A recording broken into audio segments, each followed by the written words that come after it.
আজ ঢাকায় মাননীয় প্রধান উপদেষ্টা মহোদয়ের ডাকে বাংলাদেশের বিভিন্ন ধর্মের নেতৃস্থানীয় ব্যক্তিবর্গ তারা উপস্থিত হয়েছেন এবং মাননীয় প্রধান উপদেষ্টা মহোদয় আমাদের দেশকে দুর্নাম করবার জন্য, আমাদের প্রিয় মাতৃভূমিকে দুর্নাম করবার জন্য মুসলমানদের সহনশীলতার যে ঐতিহ্য আছে এই দেশে, সেই ঐতিহ্যকে কালিমা লেপন করবার জন্য যে অপচেষ্টা দেশের বাহির থেকে হচ্ছে, আর দেশের ভেতরে থাকা তাদের যে চক্র আছে সেই চক্র সেখানে সেই ষড়যন্ত্রের অংশীদার যখন হয়ে যাচ্ছে, এরকম একটা সময়ে, এমন একটা কঠিন সময়ে মাননীয় প্রধান উপদেষ্টা ওলামা একরামকে ডেকেছেন।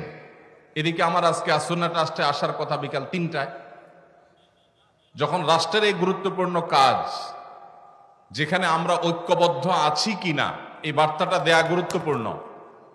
আমাদের বিষয়ে আমাদের পার্শ্ববর্তী দেশের বিভিন্ন ভুইফোড় গণমাধ্যম, না বলে বলতে হবে বিভিন্ন প্রচার মাধ্যম, বিভিন্ন ইউটিউবার, তারা যখন আমাদের এই প্রিয় স্বদেশ, আমাদের এই প্রিয় ছোট্ট মাতৃভূমি, যে মাতৃভূমিতে আমরা এদেশের মুসলমানরা তাদের ধৈর্য এবং সহনশীলতা দিয়ে তারা এদেশের অন্যান্য ধর্মাবলম্বী ভাইদেরকে, বোনদেরকে আগলে রেখেছেন, তাদেরকে এখানে নিজেদের মতো করে বেড়ে ওঠার পূর্ণ স্বাধীনতা এখানে মুসলমানরা প্রত্যেকে যার যার থেকে দেওয়ার চেষ্টা করে চলেছেন। মুসলমানদের এই ঐতিহ্য, তাদের এই সুনাম, তাদের এই সুন্দর আচরণ, তাদের এই ধর্মীয় সম্প্রীতিকে কালিমা লেপন করার যে চেষ্টা চলছে, সেই চেষ্টাকে নস্যাৎ করবার জন্য, সে অপচেষ্টাকে নস্যাৎ করবার জন্য এবং মুসলমানদের মধ্যে যে উদারতা রয়েছে অন্যান্য ধর্মাবলম্বীদের ব্যাপারে,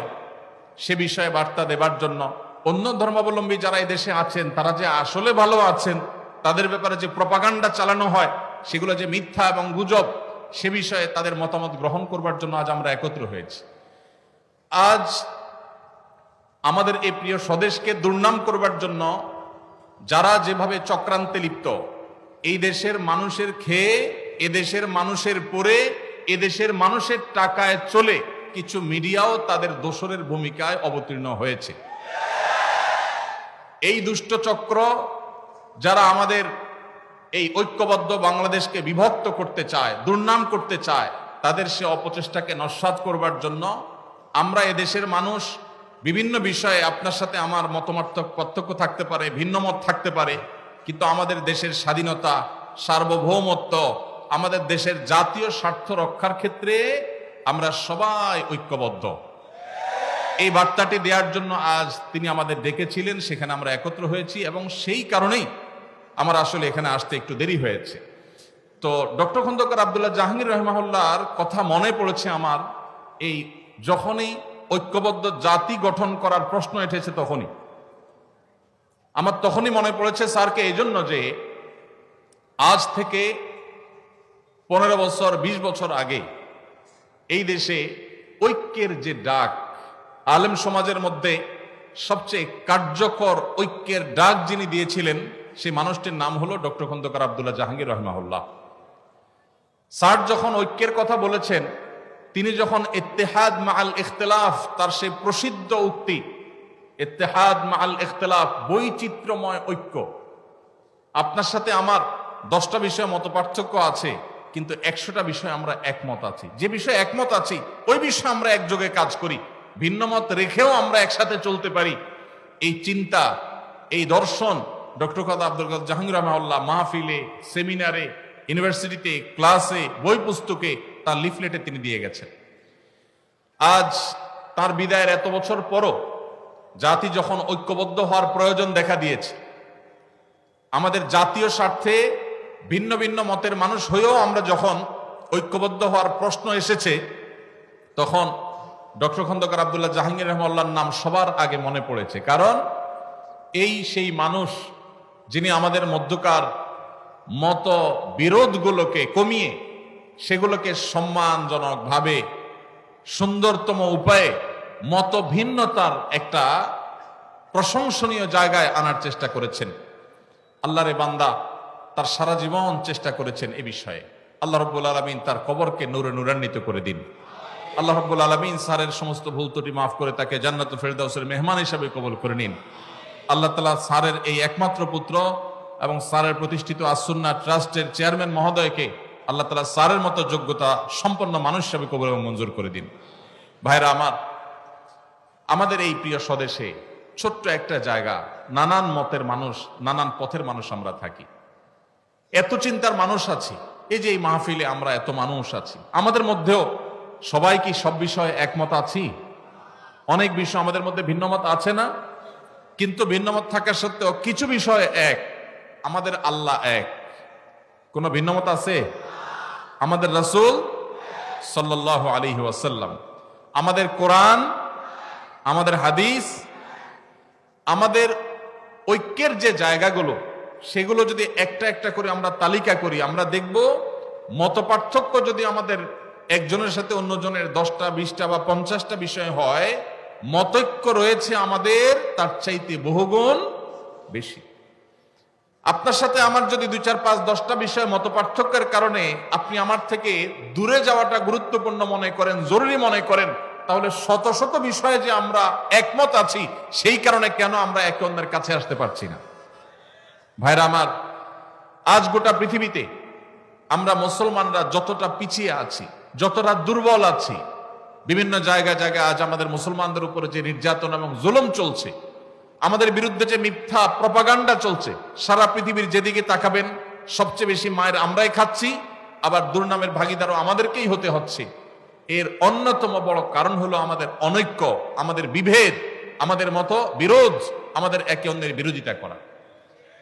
আজ এই প্রেক্ষাপটে অন্তত আমাদেরকে ঐক্যবদ্ধ হতে হবে, ঐক্যের গুরুত্ব আমাদেরকে অনুধাবন করতে হবে।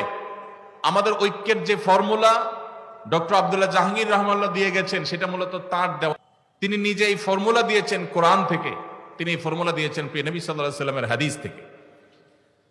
প্রিয় ভাইরা আমার, আজ আমাদের জাতীয় সংকটে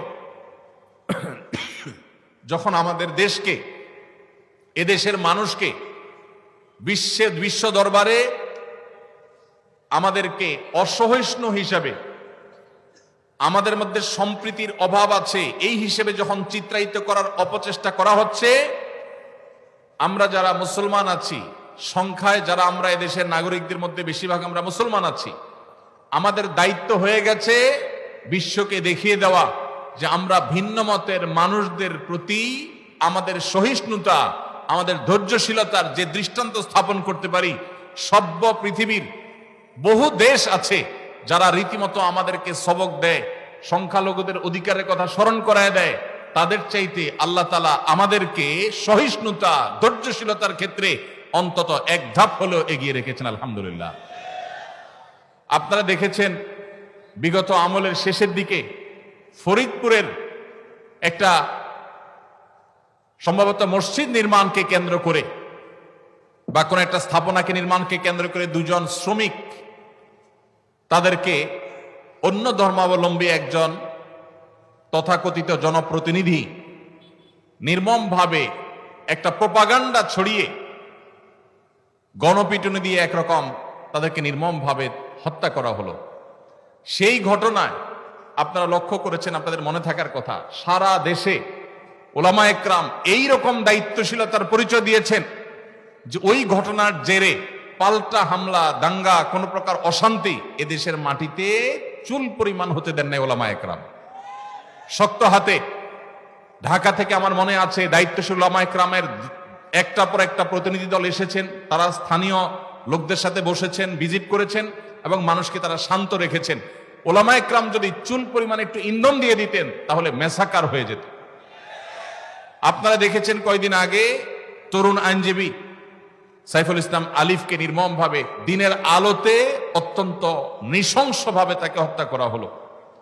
সাধারণ মুসলমানরা জানেন, মুসলমান হওয়ার কারণে, দ্বীনি চেতনার কারণে তার পেশাগত দায়িত্ব পালন করতে গিয়ে তাকে এই নির্মম খুনের শিকার হতে হলো। এত বড় একটা ঘটনার পর আপনারা দেখেছেন এদেশের সর্বোচ্চ পর্যায় থেকে নিয়ে একেবারে রুট লেভেল পর্যন্ত ওলামা একরাম সর্বসাধারণকে শান্ত থাকতে বলেছেন। এরকম একটা পরিস্থিতি যেখানে ক্ষোভে ফুসে উঠছে মানুষ, সেখানে ওলামা একরাম মানুষকে শান্ত থাকার কথা বলেছেন। এবং ওলামা একরামের আহ্বানে সাড়া দিয়ে সারা দেশে আলহামদুলিল্লাহ একটি চুল পরিমাণ অনাকাঙ্ক্ষিত ঘটনা ঘটেছে বলে কেউ দেখাতে পারবে না। ভাইরা আমার, এদেশের মুসলমানরা তাদের ধৈর্য, ধর্মীয় সম্প্রীতির ক্ষেত্রে তাদের সহিষ্ণুতার যে পরীক্ষা, এই পরীক্ষায় একবার দুইবার নয়, শতবার উত্তীর্ণ হয়েছে। তারপরে এক শ্রেণী মানুষ আপনাদেরকে দোষারোপ করার, আমাদেরকে দোষারোপ করার চেষ্টা করে। এই জন্য আমাদের দায়িত্বশীলতা অনেক বেড়ে যায়। আল্লাহ রাব্বুল আলামিন কোরআনে হাকিমে আমাদেরকে সেই দর্শন দিয়েছেন, যে দর্শনে আমরা আমাদের বিশুদ্ধ আকীদা, তাওহীদের বিশ্বাসের কথা প্রচার করব, সেটাকে নিজেদের মধ্যে ধারণ করব। আমাদের আকীদা, আমাদের মানহাজ, আমাদের বিশ্বাস, আমাদের ঈমানের মধ্যে চুল পরিমাণ আমরা ছাড় দেব না, কম্প্রোমাইজ করব না। কিন্তু একই সাথে যারা ভিন্ন মত পোষণ করছেন, যারা অন্য ধর্মাবলম্বী আছেন, তাদেরকেও আমাদের আকীদা, আমাদের বিশ্বাস গ্রহণ করতে, ধারণ করতে আমরা বাধ্য করব না। কারণ আমরা সেই ধর্মের অনুসারী যেই ধর্ম বলেছে লা ইকরাহা ফিদ্দীন, লা ইকরাহা ফিদ্দীন। ধর্ম গ্রহণ করার ক্ষেত্রে কোনো বাড়াবাড়ি করা, জবরদস্তি করা যাবে, কোনো জবরদস্তি করে কাউকে কোনো ধর্ম গ্রহণ করানো যাবে না।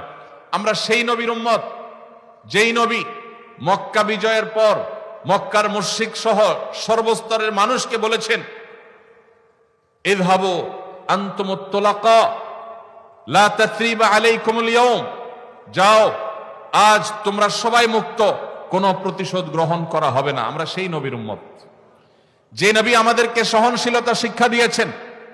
অতএব আমরা সব সময় লক্ষ্য রাখব যে এদেশের কোনো অন্য ধর্মাবলম্বীরা তাদের ধর্ম পালন করতে গিয়ে কোনো প্রকার বাধার সম্মুখীন হবে না। আমরা আমাদের তাওহীদে বিশ্বাসী থাকব, তাওহীদের প্রচার করব, তাতে কোনো কার্পণ্য করব না। শিরক থেকে একজন মুসলমান কোরআনের নির্দেশের কারণে, নবী সাল্লাল্লাহু আলাইহি ওয়াসাল্লামের নির্দেশের কারণে তিনি শত সহস্র মাইল যোজন দূরে তিনি থাকবেন, তার আকীদা মানহাজকে তিনি পরিচ্ছন্ন পবিত্র রাখবেন। কিন্তু একই সাথে অন্য ধর্মের মানুষকে কখনো আমাদের ধর্ম গ্রহণ করতে আমরা যেরকম বাধ্য করব না, তাদের ধর্ম পালনেও তাদেরকে আমরা বাধা দিব না। ইসলাম আমাদেরকে বাড়াবাড়ি করতে বলে না, ছাড়াছাড়ি করতেও বলে না। ইসলামের মতো এই সুমহান জীবন দর্শন, এটি যদি পৃথিবীর কোন সমাজে প্রতিষ্ঠিত থাকে, সেই সমাজের মুসলিমরা তো বটেই, অন্য ধর্মাবলম্বীরাও নিরাপদে থাকবে। কারণ নবী করিম সাল্লাল্লাহু আলাইহি সাল্লাম একজন জিম্মি অমুসলিমকে যদি কেউ অন্যায়ভাবে হত্যা করে, ওই ব্যক্তি জান্নাতের ঘ্রাণও পাবে না। সে ঐতিহাসিক বক্তব্য নবী সাল্লাল্লাহু আলাইহি সাল্লাম দিয়েছেন, তার হাদিসে আছে। অতএব আমাদের মুসলমানদের সহনশীলতা আর ধৈর্যশীলতা, এটা গোটা পৃথিবীর মানুষের কাছে শতবার, হাজারোবার পরীক্ষিত এবং প্রমাণিত হয়েছে। আল্লাহ রাব্বুল আলামিন আমাদের এই সুনাম, আমাদের এই ঐতিহ্য, আমাদের এই সুখ্যাতি, কোরআন এবং হাদিসের এই শিক্ষাকে আমাদের জীবনে আল্লাহ তাআলা ধারণ করার তৌফিক নসিব করুন। ভাইরা আমার, আমাদের সমাজে আমরা দেখি কিছু মানুষ অন্য ধর্মাবলম্বীদের প্রতি তারা তথাকথিত সম্প্রীতি দেখাতে গিয়ে তাদের ঈমান, তাদের আকীদা, তাদের বিশ্বাসকে তারা কোরবান করে দেয়, সেগুলোকে তারা শেষ করে ফেলে। আবার অনেকে আছেন যারা হয়তো বাড়াবাড়িতে লিপ্ত। আল্লাহ রাব্বুল আলামিন আমাদেরকে যে সিরাতে মুস্তাকিম দিয়েছেন, সেখানে না বাড়াবাড়ির কোনো সুযোগ আছে, না ছাড়াছাড়ির কোনো সুযোগ আছে। আমরা মুসলমানরা যদি কোরআন এবং হাদিসের উপরে অটল অবিচল থাকি, মুহাম্মদ সাল্লাল্লাহু আলাইহি সাল্লামের জীবন দর্শনের উপরে যদি আমরা প্রতিষ্ঠিত থাকি, তাহলে এই গোটা পৃথিবী শান্তিতে পরিপূর্ণ হয়ে যাবে। মুসলমানরাই শুধু শান্তিতে থাকবে না, অন্যরাও নিরাপদে থাকবে, কেউ কাউকে ডিস্টার্ব করবে না। আমরা সেই নবীর উম্মত, যেই নবী মক্কা বিজয়ের পর মক্কার মুশরিকদেরকে ইসলাম গ্রহণ করতে বাধ্য করেননি, জোর করেননি, জবরদস্তি করেননি।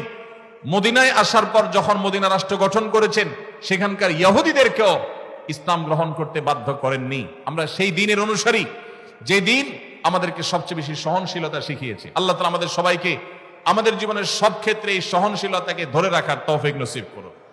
ভাইরা আমার, আমাদের মুসলমান হিসাবে আমাদের মধ্যেও নানা ছোটখাটো বিষয় নিয়ে মত পার্থক্য আছে, বড় কোনো বিষয়ে মত পার্থক্য নেই।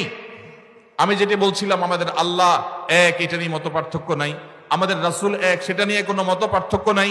আমাদের কোরআন এবং হাদিস নিয়েও তেমন উল্লেখযোগ্য মত পার্থক্য নেই। ৫ ওয়াক্ত নামাজ আল্লাহ ফরজ করেছেন, সেটা নিয়েও মত পার্থক্য নেই। আরকানে ইসলাম নিয়েও মত পার্থক্য নেই। আরকানে ঈমান নিয়েও মত পার্থক্য নেই। আমাদের মত পার্থক্য যেগুলো আছে, সেগুলো খুব ছোটখাটো বিষয়।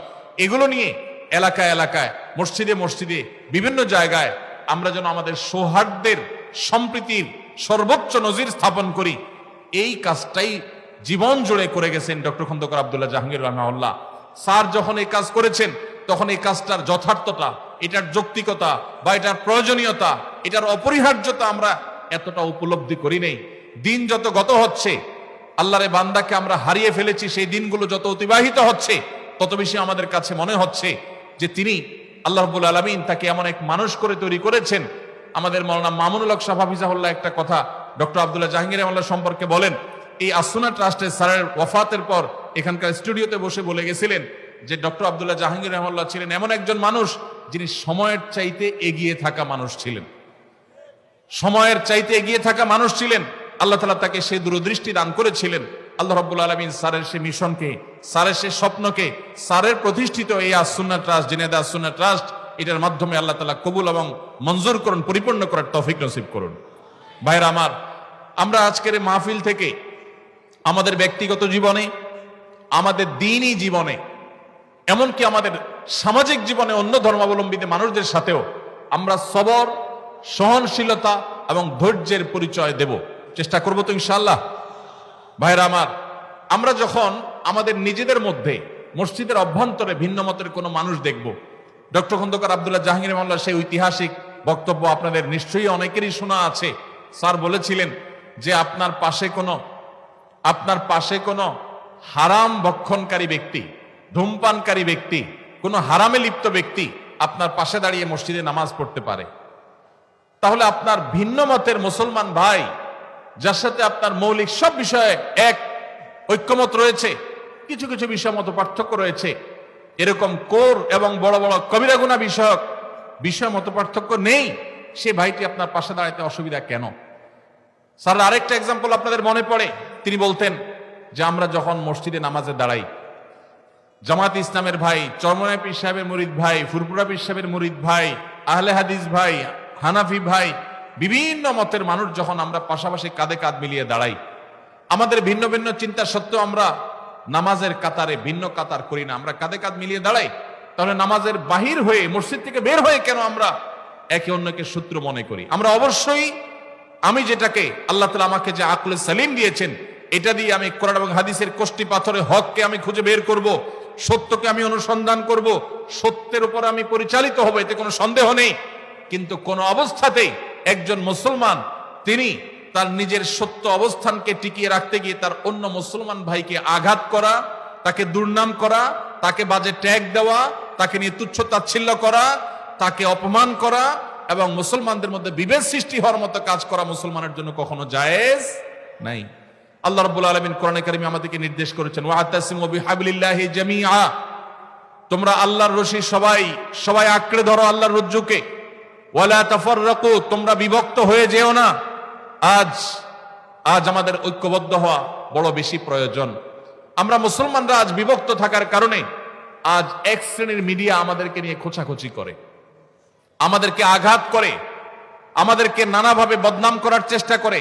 আমরা যদি সবাই ঐক্যবদ্ধ থাকি, আমরা যে বিষয়গুলোতে মতপার্থক্য আমাদের আছে সেগুলো থাকুক, সেগুলো থাকা সত্ত্বেও বৃহত্তর ইসলামের স্বার্থে, দ্বীনের স্বার্থে, আল্লাহ এবং তার রাসূল সাল্লাল্লাহু আলাইহি সাল্লামের স্বার্থে আমরা যদি কাঁধে কাঁধ মিলে, আপনার কাজে আমি, আমার কাজে আপনি যদি সহযোগিতা করি, একে অন্যের প্রতি যদি সহযোগী হই, সহমর্মী হই, একযোগে কাজ করি, তাহলে মনে রাখবেন ইসলাম এবং মুসলমানদের চিহ্নিত দুশ্মনদের যে সংখ্যা, সেটা এদেশে খুবই নগণ্য। এই মানুষগুলো কখনো আমাদের মাথার উপরে ছড়ি ঘুরাতে পারবে। আজ 50 বছর যাবত একটি কালচার আমাদের দেশে চলে আসছে, সেটি হলো হাতে গোনা যাবে এরকম কিছু মানুষ এদেশের ধর্মপ্রাণ মানুষদের উপরে তাদের শাসনের নামে শোষণ চালিয়ে যাচ্ছে। তারাই ন্যারেটিভ দাঁড় করায়, তারাই বিভিন্ন ব্যাখ্যা দাঁড় করায়, বিভিন্ন বয়ান হাজির করে। তারা আমাদেরকে এক এক সময় এক এক ট্যাগ লাগিয়ে নানা সময় কোণঠাসা করে রাখে। কখনো জঙ্গি বলে গালি দেয়, কখনো উগ্রবাদী বলে গালি দেয়, কখনো রাজাকার বলে গালি দেয়। আমাদের বিরুদ্ধে বিভিন্ন ন্যারেটিভ দাঁড় করিয়ে ইসলাম এবং মুসলমানদেরকে কোণঠাসা করার চেষ্টা করে। আমি একটা কথা প্রায় সময় বলি, যারা আমাদের রাষ্ট্র থেকে ইসলামকে সম্ভব হলে জাদুঘরে ঢুকায় ফেলতে চান, তারা 50 বছর যাবৎ সেই কাজ করেছেন, তাতে দেশ পাতাল থেকে আকাশে উঠে যায় নাই। আমরা দেখেছি আমাদের বন্ধুপ্রতিম দেশ মালয়েশিয়াতে তাদের সংবিধানে তারা ইসলামকে ধারণ করেছে, তাদের প্রত্যেকটা ক্ষেত্রে তারা ইসলামকে ধারণ করেছে। তাদের রাষ্ট্রের প্রত্যেকটা এলিমেন্টের মধ্যে ইসলামের কণা আপনি খুঁজে পাবেন, খাঁজে বাজে ইসলাম খুঁজে পাবেন। তারা আমাদের চাইতে এগিয়ে আছে না পিছিয়ে আছে? তাদের কাছে কর্মী হয়ে যাওয়ার জন্য আমরা সিরিয়াল দিয়ে বসে থাকতে হয়। আজ ধর্মকে দূর দূর করা মানুষগুলো 50 বছরে আমাদেরকে তাদের লেভেলে নিয়ে যেতে পারে নাই। এই দেশে বহু আগের জরিপ অনুযায়ী 3 লক্ষের বেশি মসজিদ ছিল, এখন সেটা হয়তো 4 লক্ষে পৌঁছেছে। 4 লক্ষ মসজিদের কমপক্ষে ইমাম এবং মুয়াজ্জিন মিলিয়ে 8 লক্ষ মানুষ যারা সমাজকে নেতৃত্ব দেয়, লিড করে। জুমার দিন রাত পোহালে জুমার নামাজ, কয়েক ঘন্টা পরে জুমার নামাজের আজান হবে দুপুরে। এই জুমার দিন রাত পোহালে যে জুমার দিন, সেই জুমার দিনে জুমার নামাজে 12:30 থেকে 1:30 পর্যন্ত 4 লক্ষ মসজিদে, এক একটা মসজিদে যদি গড়ে 150 করে মানুষ নামাজ পড়তে আসে এভারেজে, শহরে বেশি থাকে গ্রামে কম থাকে, সব মিলিয়ে যদি আমরা গড়ে 150 করে মুসল্লি ধরি এক একটা মসজিদে, 4 লক্ষকে 150 দিয়ে গুণ দিলে 6 কোটি হয়। 6 কোটি মানুষ 12:30 থেকে 1:30 এই টাইমে, পুরো সপ্তাহের সবচাইতে ফ্রেশ টাইমটা, যে টাইমটাতে সারা সপ্তাহের সেরা ঘন্টা শুক্রবার সকালে দিয়া, স্কুল নাই, মাদ্রাসা নাই, ব্যবসা বাণিজ্য নাই, অফিস আদালত নাই, সারা সপ্তাহের সবচেয়ে সেরা ঘুমটা দিয়া এরপরে সবচেয়ে ভালো ফ্রেশ করে গোসলটা করে মনে করে জামা পরে সুগন্ধি ব্যবহার করে তাদের সারা সপ্তাহের সবচেয়ে সোনালী সময়টা, সবচেয়ে রিফ্রেশড যে সময়টাতে আছেন, সেই সময়টাতে তারা মিম্বরে ইমাম সাহেবদের মুখের দিকে, খতিব সাহেবদের মুখের দিকে তাকিয়ে থাকেন। বাংলাদেশের সমস্ত টেলিভিশন চ্যানেল, সমস্ত মিডিয়া, সমস্ত রেডিও চ্যানেল একযোগে যত দর্শক, যত শ্রোতা দেখে বা শুনে, শুধু মসজিদের মিম্বর থেকে জুমার দিনে 12:30 থেকে 1:30 এই সময় 6 কোটি মানুষ যে দেখে, সবগুলা মিডিয়া মিলেও কখনো সারা সপ্তাহে এত বেশি সংখ্যক মানুষ তারা মিডিয়াগুলো দেখে না বা মিডিয়াগুলো তাদেরকে রিচ করতে পারে না। এই যে বিপুল জনগোষ্ঠীকে প্রতি সপ্তাহে একদিন 1 ঘন্টা ইমাম খতিবরা অ্যাড্রেস করতে পারেন, এই ইমাম খতিবদেরকে যদি রাষ্ট্র অন করে, তাদেরকে যদি রাষ্ট্র টেনে আনে এবং রাষ্ট্র যদি তাদেরকে অ্যাক্সেস দেয়, তাদেরকে যদি রাষ্ট্র গঠনে মৌলিক ভূমিকা পালন করবার সুযোগ দেয়, তাহলে ধর্মপ্রাণ মুসলমানদের এই দেশ স্বর্ণ হতে বেশি দেরি হবে না ইনশাআল্লাহ তাআলা। ওলামায়ে কেরামকে তাদের দায়িত্বটা যদি সঠিকভাবে পালন করতে দেওয়া হয়, এই দেশ থেকে দুর্নীতি জাদুঘরে চলে যাবে ইনশাআল্লাহ।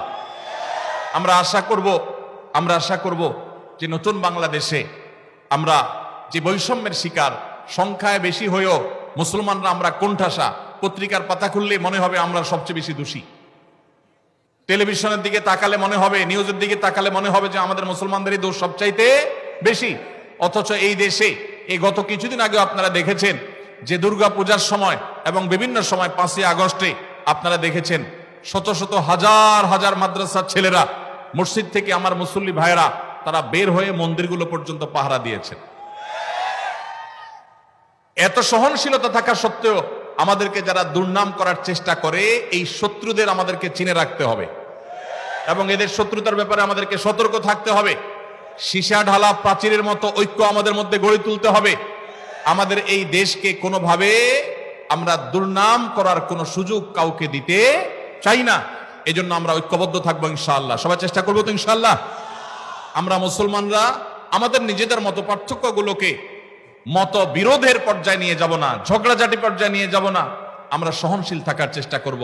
ভাইরা আমার, মাসআলাগত বিষয়ে সাহাবায়ে কেরামের মধ্যেও ভিন্ন মত ছিল, মাসআলাগত বিষয়ে সাহাবায়ে কেরামের মধ্যে ইখতিলাফ ছিল, মতের ভিন্নতা ছিল, কিন্তু সেটা কখনো মতবিরোধের পর্যায়ে যায় নাই, সেটা কখনো দৃষ্টিকটু পর্যায়ে যায় নাই, সেটা কখনো আমাদের মতো গন্ডগোল ফাসাদ, একজন আরেকজনকে ব্লেম করার মতো পর্যায়ে যায় নাই। আমরা সেই সাহাবীদের সন্তান। অতএব আমরা আমাদের মসজিদগুলোকে, আমাদের মাদ্রাসাগুলোকে, আমাদের দ্বীনি অঙ্গনগুলোকে সহনশীলতা দিয়ে সাজাবো, চেষ্টা করবো তো ইনশাআল্লাহ। আল্লাহ আমাদের সবাইকে সহনশীল থাকার তৌফিক দান করুন। আর আমাদের সবাইকে অন্য ধর্মাবলম্বীদের ব্যাপারে সহনশীল থাকতে হবে। আমাদের হিন্দু ভাইদেরকে আমি বলতে চাই, বৌদ্ধ এবং খ্রিস্টান ভাইদেরকে বলতে চাই, আপনাদেরকে যারা উস্কে দিচ্ছে, আপনাদেরকে যারা মায়া কান্না করে আপনাদেরকে নানাভাবে বিপদগামী করার চেষ্টা করছে, আপনাদেরকে মুখোমুখি দাঁড় করাচ্ছে মুসলমানদের, এরা আপনাদের শত্রু, আমাদেরও শত্রু। এরা এ দেশের শত্রু, এই মাটির শত্রু। এবং এরা কখনো আপনাদেরকে ধর্মীয় কারণে আপনাদের প্রতি সিম্পেথি দেখাচ্ছেন, এরা রাজনৈতিক কারণে আপনাদের প্রতি সিম্পেথি দেখাচ্ছে। অতএব আমাদের জায়গা থেকে আমাদের সতর্ক থাকতে হবে, কোনোভাবে আমাদের এদেশের সাম্প্রদায়িক সম্প্রীতির যে উজ্জ্বল অতীত আছে, ঐতিহ্য আছে, এই ঐতিহ্যকে কখনো কালিমা লেপন করতে দেওয়া। এদেশের হিন্দু, খ্রিস্টান, বৌদ্ধ তারা তাদের ধর্মীয় কাজ পালন করবে, সেখানে কেউ কোনো নামধারী মুসলমানও কেউ সেখানে বাজাতে যাবে না, যদিও মুসলমানরা যায় না। আল্লাহ তাআলা আমাদের সবাইকে, আমাদের প্রত্যেকের যার যার জায়গা থেকে দায়িত্বশীলতার পরিচয় দেওয়ার তৌফিক দান করুন। আজ জাতীয় ঐক্যের যে ডাক দেয়া হচ্ছে, এই ডাক শুনে বারবার কেন ডক্টর খন্দকার আব্দুল্লাহ জাহাঙ্গীর রহমাহুল্লাহর কথা মনে পড়ে? কারণ স্যার রহিমাহুল্লাহ সেই মানুষ ছিলেন, যেই মানুষ এদেশের মুসলমানদের মধ্যে যে ছোটখাটো বিভক্তি বা অনৈক্য আছে সেগুলো দূর করার জন্য রাত দিন সারাক্ষণ তিনি পরিশ্রম করে গেছেন। তিনি এদেশের প্রমিনেন্ট ওলামায়ে কেরামদেরকে বিভিন্ন সময় একত্র করেছেন এবং তাদের মধ্যকার দূরত্ব কিভাবে কমানো যায় তার জন্য তিনি সচেষ্ট ছিলেন এবং তিনি চেষ্টা করেছেন। আল্লাহ রাব্বুল আলামিন স্যারের এই কবরকে নূরে নূরান্বিত করে দিন এবং স্যারের এই প্রতিষ্ঠানকে আল্লাহ রাব্বুল আলামিন ভরপুর কামিয়াব এবং কবুল করবেন, আমিন।